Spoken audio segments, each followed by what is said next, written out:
I think for the teams, they're going to like that too, because it allows you to build up momentum. You're not just kind of sitting around in the hotel for 6 days between rounds.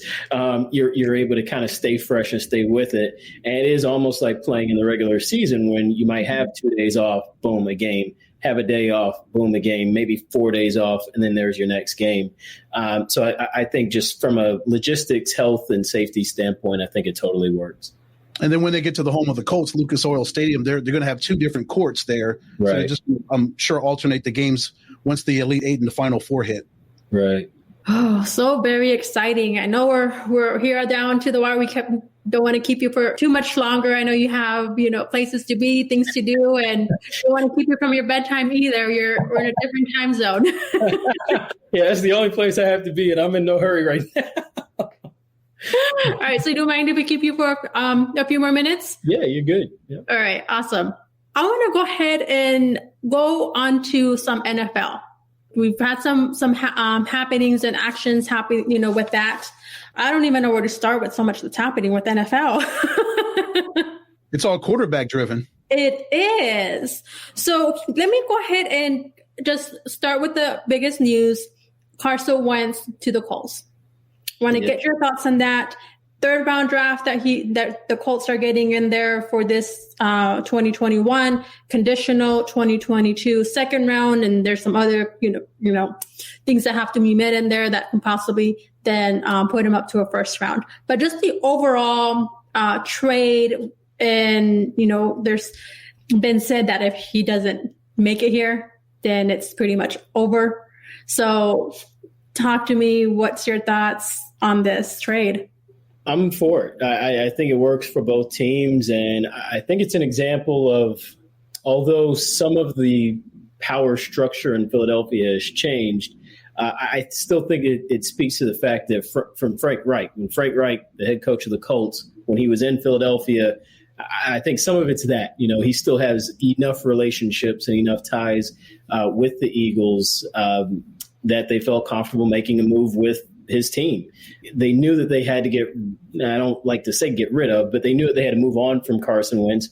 They knew that it was time for Jalen Hurts to shine. And so I think for Philly, it works out well because now you give Jalen Hurts that opportunity without the restrictions. I know there's still some chatter that maybe they want to add another veteran to kind of help mentor Jalen, but this is Jalen Hurts' show. I think this should send that message that there's not going to be anybody else in front of him, anybody else in his path.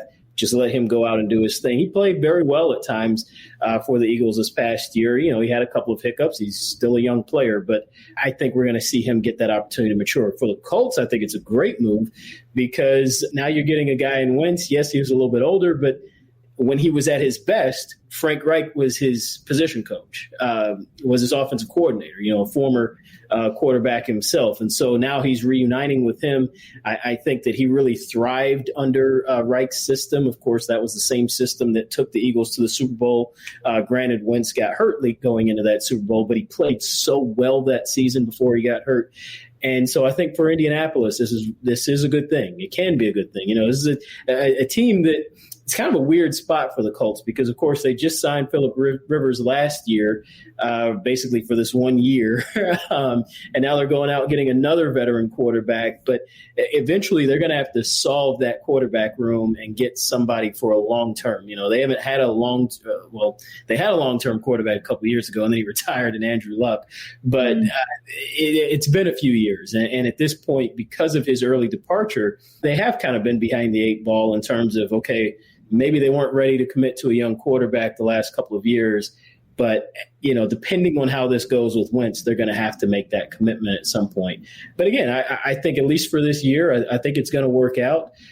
For Carson, this is a chance to prove that he is still a good quarterback. And I do think that a lot of that was just the system. He lost what he had with Frank Reich, and in getting back with him, maybe he's able to return back to some of what he had. I agree, Coley. I just think the relationship between him and Doug Peterson just died. I mean, it just died a slow death, and you could see it on the field. And the fact that they couldn't keep him upright. He got battered as much as Russell Wilson did. Yes. As he has over his entire career. He got sacked time after time. I believe he got sacked 50 times last year to Phillip Rivers 19. So now he's inheriting a great offensive line, Coley, an outstanding defense. He's got a great young running back in Jonathan Taylor. He's still got T.Y. Hilton. And again, like you said, he's got his old offensive coordinator as his boss. Yep. So I think everything is great. Plus, he's going to play in an indoor stadium, one of the best stadiums in the league at Lucas Oil Stadium. So this, like you said, could revitalize his career. And as Joe, like you said, as Ryan Clark said on Twitter, if it doesn't work for him here, I don't know where else it's going to work. Yeah, this could be it. But I think it will. And actually, to your point, Jonathan Taylor is he is the young up and coming running back that I think we're all going to be talking about in about two years. Same way that people him and Cam Akers with the Rams. Yeah, Cam Akers as well. Yeah. Yes. So with that, let me ask you both this question. So you mentioned it. Wentz wasn't, all bad. He had a peak in good performance. What does he have to do, or what needs to change in order for him to get back to that peak in performance? And it's now, especially now that he's with the new team, with the Colts, and pretty much has a fresh start. Honestly, I think Ed really touched on the fact that he should be more upright. I think when it comes to quarterbacks, and when you're getting hounded and you're getting harassed constantly by defenses, when you're getting constantly blitzed by defenses, the biggest thing is that confidence, is that internal clock, knowing when you can really get rid of the ball, when you can tuck it, when you can try to just go down for a sack. And if you can hit as much as he did last year, your rhythm is off, your clock is off, your relationship with your receivers that way, it's off. And so if he's getting better protection up front, he's going to be able to sit back in the pocket a lot longer. He's going to be able to have a lot more time to decide what he's going to do with the ball. And, I think that's the way he bounces back, is having that protection, not getting beat up as much. And that's the thing too. He's taken some hits, even the hit that took him out of contention for the Super Bowl a few years ago. That was actually his own doing. He actually hurt himself as he was diving into the end zone. But when it comes to the protection up front, I think that's the biggest thing. If he can play past whatever block he might have had because of the offensive line he was just playing behind, if he's able to fight through with this group, I think he bounces back okay. Again, he's got the production around him. He's got a couple of playmakers that he can get the ball to, and he's got a running back who's really going to help keep defenses off balance. Coley, could this be the piece to put the Colts over the top and make them Super Bowl contenders? I don't know about all that. The AFC is still a very tough conference. I mean, the Browns of all teams are still competing against them. That division, granted, they are certainly probably going to be perhaps the favorite in that division. The Texans are a mess at this point.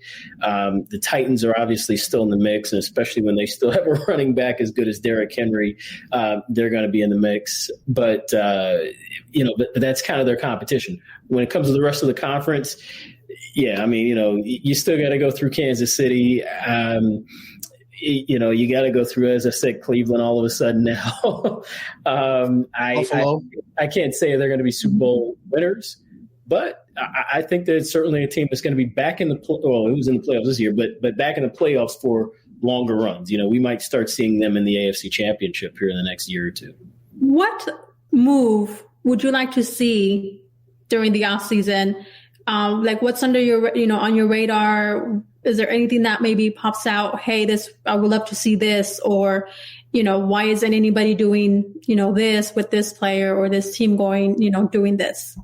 Well, one that's kind of under the radar for me, or for a lot of people, but it's kind of front of mind for me because I used to cover this team, so I still pay attention to them. But the Cincinnati Bengals, I'm curious what happens with AJ Green. Of course, his tenure is, for all intents and purposes, done in Cincinnati. We'll see officially if they try to re-sign him. It's very, very unlikely. But where will he go? He is at this point an aging receiver.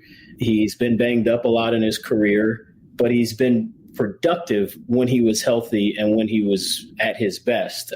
So I'm curious to see who may sign him, and if he's able to stay healthy, what he's able to do with that team. His career is certainly far from over, and he can still go up and catch it. He's still a very good receiver. He still has wheels. He just, again, has been banged up the last couple of seasons.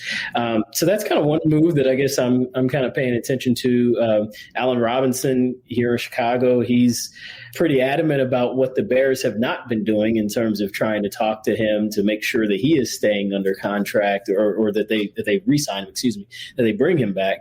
So I'm curious to see exactly how things are going to shake out with him and the Bears. Yeah, I think those are the two that are jumping out at me off the top of my head. And then the other thing is, what's going to happen in the draft? How exactly are the quarterbacks going to go? Whether it's going to be Trevor Lawrence first, or where does Justin Fields fit in?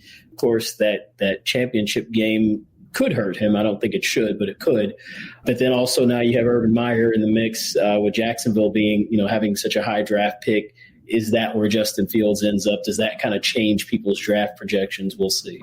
All right. A lot to look forward to and keep an eye on. No, I'm going to keep these receipts, like PLR calls it, and go from there and play them back. Remember when.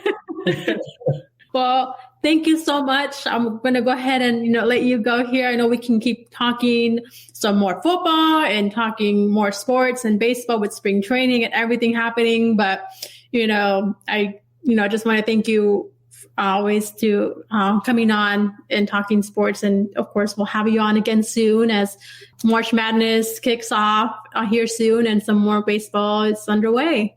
Absolutely. This was really fun, you guys. Anytime.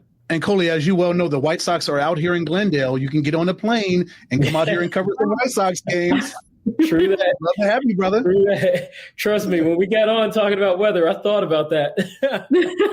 Hey, anytime, you're welcome here. I can have you on the couch or whatever. You need a place to stay, you're always welcome. My home is your home. Anytime.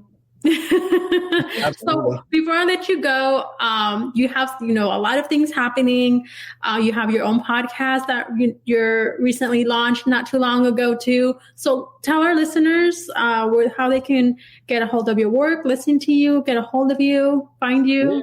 Well, in addition to Big Ten Network, where I'm doing a lot right now, just my own website. It's my name, ColeyHarvey.com, ColeyHarvey.com. And I haven't been as prolific the last week or so on there, but I'm trying to update it regularly with blogs and some videos, and also tinkering with podcasting myself. So I appreciate that. Thank you for allowing me to shout that out. Coley, I've got one more question for you. For any of the young people that are looking to aspire to do what us three are doing, to be future broadcasters, do you have any advice for any of the young people, or anybody? They don't just have to be young people, just anybody that wants to be a broadcaster, wants to be where us three are, wants to be in our shoes. What would you say to them?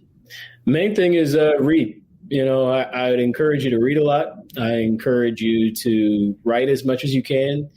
I think when you have those tools in your tool belt, when you have that as your background, you're able to kind of form a little bit more of a basis of what you can even do as a broadcaster. I feel like I started in newspapers.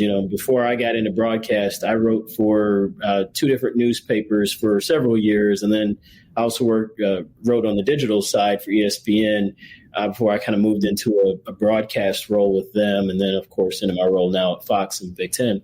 And, I think that having that base really helped me move along in my career. It helped give me an idea of, even what it was to write for TV. It's totally different to write for TV, for podcast. Mm-hmm. It's totally different writing than it is for digital and for newspaper, but still having that base lets you understand how to play with the English language. So I would encourage first things first, read a lot, write as much as you can, and pay attention to what other people are doing around you. People that you really aspire to and look up to who are in this business, other broadcasters or writers, whoever it is that you feel like you would want to be working alongside.